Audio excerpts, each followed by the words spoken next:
Episódio 1. O Martelo dos Francos.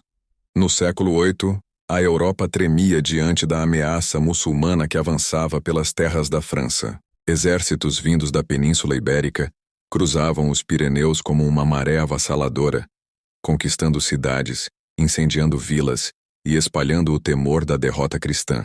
O destino da cristandade parecia incerto, mas em meio ao caos ergueu-se um homem que mudaria a história.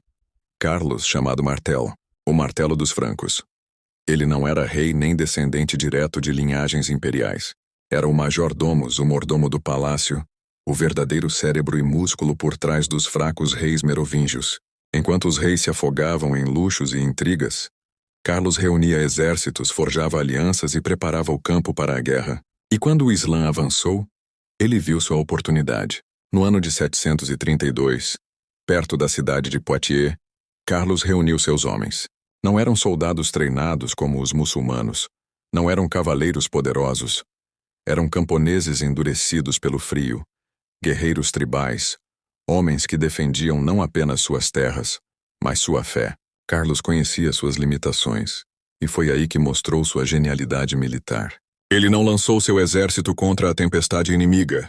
Em vez disso, ergueu uma muralha humana de escudos e lanças, um paredão imóvel, firme como uma rocha diante da onda. A batalha foi brutal. Por 7 dias os dois exércitos se encararam com escaramuças, avanços e recuos. Mas no 8º dia, os muçulmanos decidiram atacar com toda a sua fúria. A cavalaria árabe avançou como um raio. O impacto contra as fileiras francas foi ensurdecedor. Gritos, choque de metal, sangue que manchava a terra. Mas os homens de Martel resistiram. E no momento certo ele lançou sua contraofensiva. Uma força oculta, escondida no campo, golpeou o inimigo pelas laterais. Foi o golpe fatal. Os muçulmanos, acreditando que seus tesouros estavam sendo saqueados, recuaram em desordem. E quando a poeira baixou, a vitória era franca. Carlos Martel havia detido a expansão islâmica na Europa.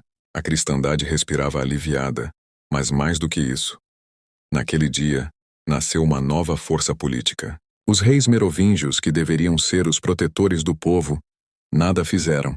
O povo sabia quem os havia salvado, Carlos. O martelo não apenas derrotou um inimigo estrangeiro, ele quebrou com sua espada a autoridade simbólica da antiga dinastia.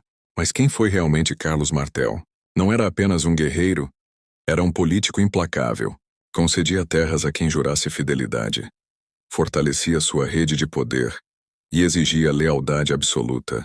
Quem o traía pagava com sangue. E aos olhos da igreja, Carlos tornou-se um defensor da fé.